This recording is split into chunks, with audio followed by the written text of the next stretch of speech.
हमके अकेला जाके सुत गइले। छोड़ के हमके अकेला जाके सुत गइले।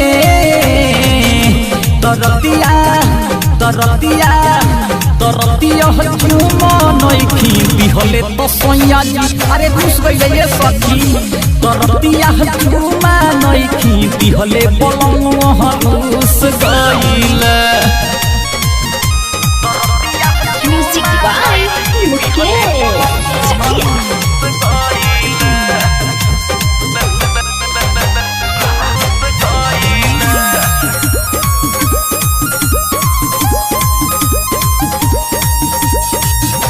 कही जे बतिया के लगवले बाणे रट हो।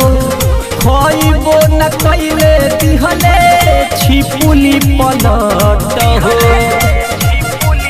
ए सखी सुन ना कही जे बतिया के लगवले बाणे रट हो। खइबो न कइले दिहले छिपुली पलट हो। अरे बबरी कइल भइल हमर घुस गइले। सबरी कइल भइल हमर घुस गइले।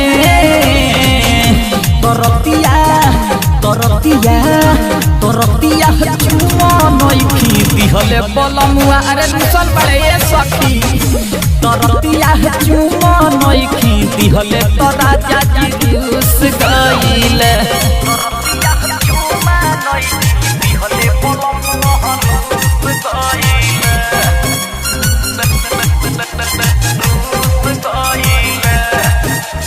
हर्ष पटना रिकॉर्डिंग स्टूडियो बसंत मुकेश चकिया।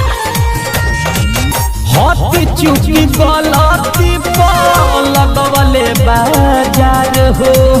जनती खिसियई है चुमा देती हम 1000 हो। अरे ये साथी हाथी चुकी गलती लगवले बाजार हो। जनती खिसियई है चुमा देती हम 1000 हो। कॉपी मासूम लकी राजा देखी खुश भइले। कॉपी मासूम लकी राजा देखी खुश भइले। तरतिया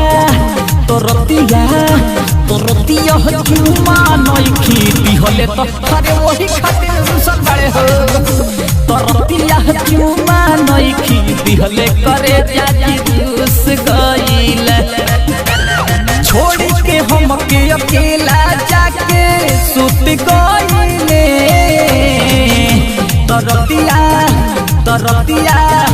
तरतिया चुमा नइखी दिहले तो सोया जी। अरे घुस गइले ये सखी। तरतिया चुमा नइखी दिहले पलंग घुस गइले।